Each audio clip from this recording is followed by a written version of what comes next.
this person is parking here for 2 weeks because, you know, for whatever reasons. I don't know that we can get into Where's it worse? Isn't it worse on Almena and Bird, Thurston, Langley and all that? Around the police department. See, that's the other part of this. Residential street. Yeah, is the emergency situation. If we don't get them to voluntarily straighten it up, somebody will come in and straighten it up for them. When a fire truck can't get down the street or something, then there will be a law, somebody will pass it on. So on storage on the street, is it where if it's drivable, if it's registered, licensed? So the one that we've been dealing with is, like, basically flatbed trailers. People are parking them in front of their house and leaving them.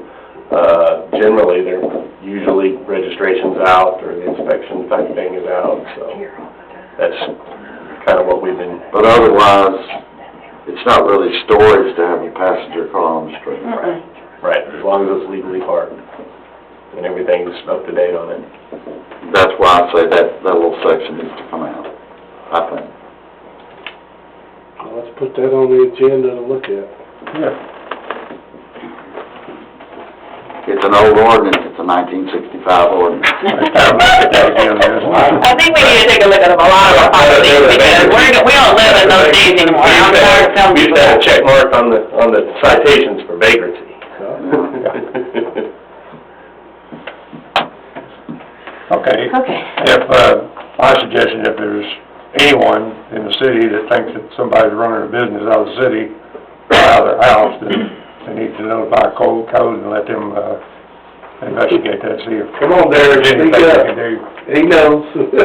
There's some people running businesses out of their house. Well, it's addressing what Joanne's talking about. You can run certain businesses, I'm not talking about, you can have a beauty shop in your home, you can have various things that run out, but I'm talking about A dealership. when you're, maybe, I don't know for sure, but maybe either selling cars or trading cars. You just don't have different cars Yeah. that are there a day or so, and then they're gone, and they work on some, the one they're working on supposedly, I don't know, they had 2 of them, low riders or whatever those things are, those ugly flat looking things, rusty. Wow. One's gone now, but one's there, but there's a new car, and then there's another new car. And then when I be gone, I don't know, I'll watch, but You can speak. Oh, yeah. they all look alike to me. All the cars look I alike. guess the elephant in the room is me. I've done everything the city's asked me to do. I've extended my driveway. There was a couple of new cars there, that's just due to the fact I got a promotion and the company shipped me a car to use as for work. And then they shipped me another car on accident, so I actually had 2 new cars. And I was waiting to return one, and I kept one. And my son's right now working on a 97 Trans Am where he dropped the engine, dropped the transmission, and he's works during the day, and he works all the way till midnight at night to try to get that thing done. Because the code enforcement said there really isn't, they don't have it out there months, which he doesn't want to do for months. He wants to get it running.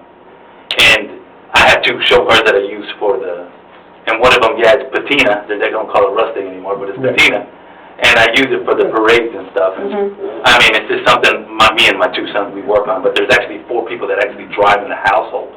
And I still have 2 younger daughters, too, that are going to start driving, too. So either... And they're all up to date, they have registration, they have insurance. My brother's a State Farm agent, I have to have insurance on all my vehicles. So I'm not just having them to have them. I had an old boat and I traded it for a 430 Mercedes. I mean, I'm not running a business. We have a passion for vehicles. And if I spend $15,000 on my driveway to hold my vehicles, I'm going to hold my vehicles. If I need to extend all the way to the back, I'll park even more vehicles back there. They'll all be inspected and insured. Okay. Thank you. Thank you. So we had a little different meeting here. Everybody can speak if they want. I didn't want to step on any toes. No, that's fine.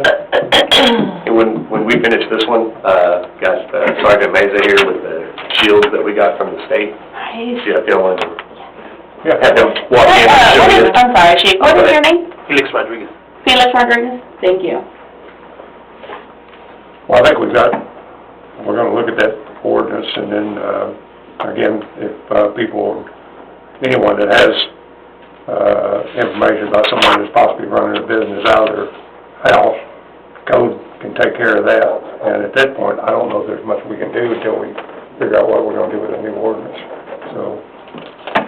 Tell you right now, don't paint your car in your driveway and put it on YouTube, because the EPA will come find you.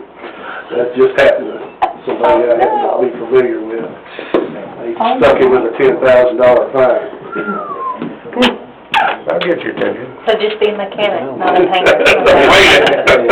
If you wanna bring one of those shields up and tell us about it, These are the ones, we went through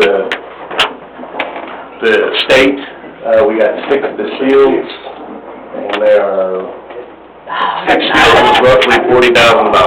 And these will stop everything up to like, full power rifle rounds, 30-06 and stuff. Oh, wow. It'll stop a 30-06. Wow. It'll knock him on his butt, it'll not stop him. That is awesome. That is, It'll stop. I hope we don't ever need those. Me either. Is that like really heavy? Yes. yeah, I was gonna say, how much those things weigh?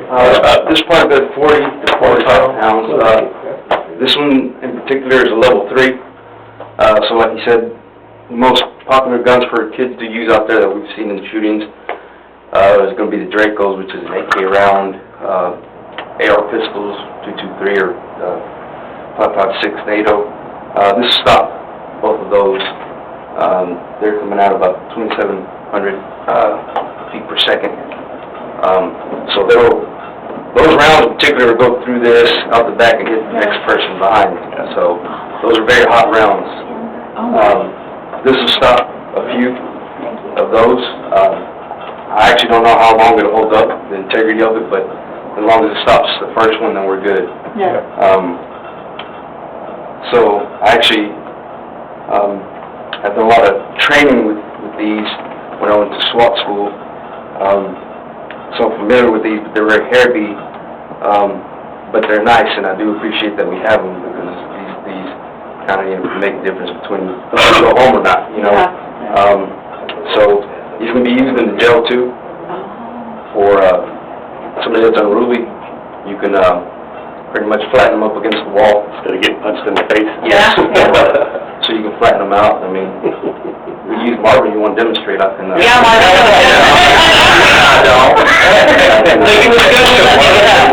What's the last one for? So this is for if you're in there in a, like let's say a dark garage, and somebody's barricaded. I'll always have light mounts on our pistols, but if you do not, and let's say you forget to engage or turn on your light on your pistol, it's got a pressure switch here, you know what I mean, it'll turn it on, or it's got buttons on either side, depends on your left-handed or right-handed, that you can push that, as you're clearing the room with your gun, you can see in the closet and have your team stacked up behind you. Basically, with your gun here, clearing the room, and basically this person's job is to protect him, but for him, and I know he'd have to come out, he'd have to come to the side, and if he needs to take a shot, he can take a shot to either side. Does that have a strobe on the front to disorient them? Is that light, that's its strobe? Yes, technically now, a lot of tech teams are running in houses, even in the daytime, with, like Tarrant County's doing it with their lights on the rifle and their pistols, because technically it's good, but it's bad, but if I shine a light in your eye, it doesn't matter if it's day or night, it's going to disorient you a little bit.